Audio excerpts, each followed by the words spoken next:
मसँग मेरो एउटा साथी थियो होइन प्रत्येक खड्का भन्ने त्यसले मलाई भनेको थियो के अरे हिँड्नु त कुनै के अरे सानो बच्चा छ भने त्यसलाई किडन्याप गरेर सेक्स गरेर नि मारिदिने भनेर अनि त्यो त उता भाग्यो घर अनि घर भागेपछि म त्यही बसेँ नि त यो गर्ने बेलामा तिम्रो दुईजना थियो को प्रदीप खड्का के तिमीसँगै काम गर्छ कि होइन ऊ पढ्छ ऊ पढ्छ कहाँ बस्ने कता हो ऊ पनि सिमरामै हो सिमरामै बस्ने हो घरभन्दा कति टाढा बस्छ हो तिम्रो मेरो घरभन्दा 10 मिनटको बाटो 10 मिनटको बाटो छ त्यो दिनको बिहानदेखि घटना बताउ त बाबु साँचो साँचो के भयो जसले हामी दुईजना त्यसलाई लिएर आयो होइन यता तिमीले भन्यो नि त्यो दिन बिहान म वीरगञ्ज आएँ के भयो पत्लाबाट वीरगञ्ज गएर वीरगञ्जबाट स्टाफ पुऱ्याएर अनि घर आयो नि अनि त्यसलाई पनि लिएर आयो म सिमराबाट उठाएँ त्यसलाई आफ्नो साथीलाई अनि यहाँ ल्याएर बस्यो अनि हामी दुईजना मन गऱ्यो सेक्स गर्न होइन अनि के अरे हामी आयो यता अनि त्यो बच्चाहरू खेलिरहेको रहेछ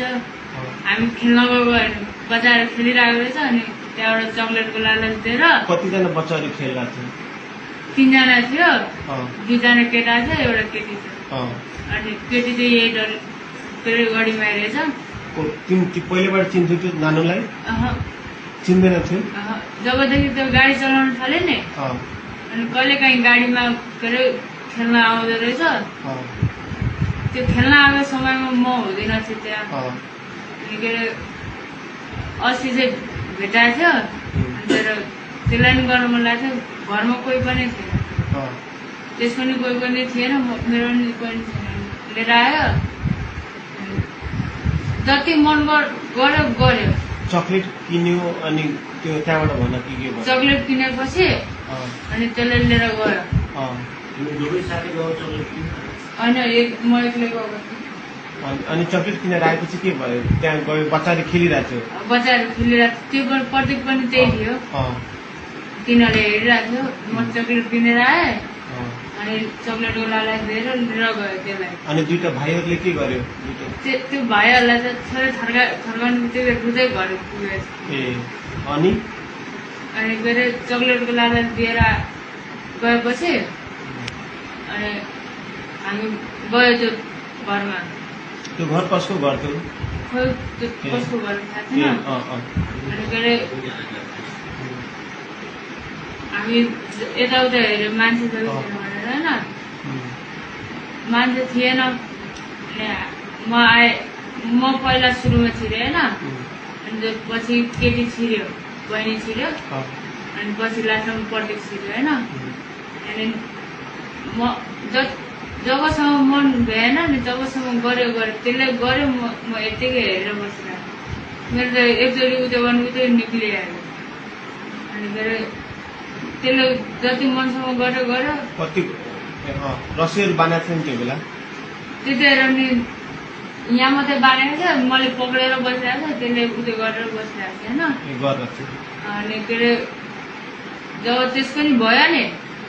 अनि त्यसले भने यसले त यो उठ्यो बिहोसबाट उठ्यो भने नि यसले हामीलाई भनिदिन्छ यसलाई गएर मार्दै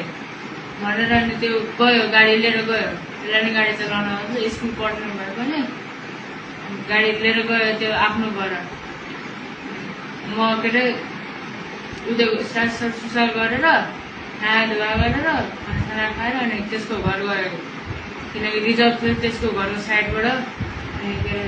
रिजर्भ लिएर गएर हेटौडा पुग्यो हेटौडाबाट फेरि आउँदा रात पर्दाखेरि फेरि फोन आयो के अरे भेटाएन भनेर फोन आयो होइन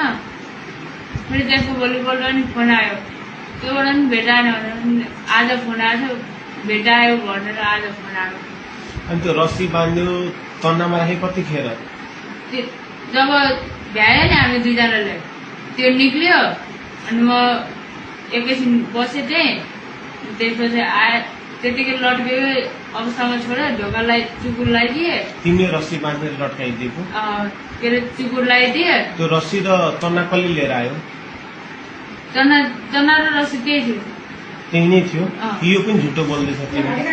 नढाँटिकन भनेको अहिले चाहिँ नढाँटिकन हो त्यही थियो जम्मै अनि म आएँ होइन नुहाएर खानासाना खाएँ अस्तिको कुरा भयो त खानासाना दिएको थियो माया गरेको थियो त्यो दिनमा त फर्स्ट दिन थियो गाडी लिएर एक्लैले कुदाएको फर्स्ट दिन थियो अनि कुदाएर आयो खानासाना खायो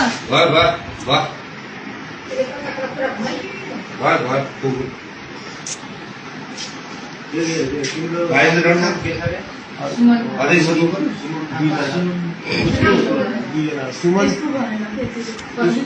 प्रदीप खड्का र तिमी सुमन लामा सुमन थापा तिम्रो नाम चाहिँ के हो सुमन अनि तिमीसँग त्यो गएर के पनि सेक्स गर्ने एकजना तिम्रो साथीको हो प्रदीप खड्का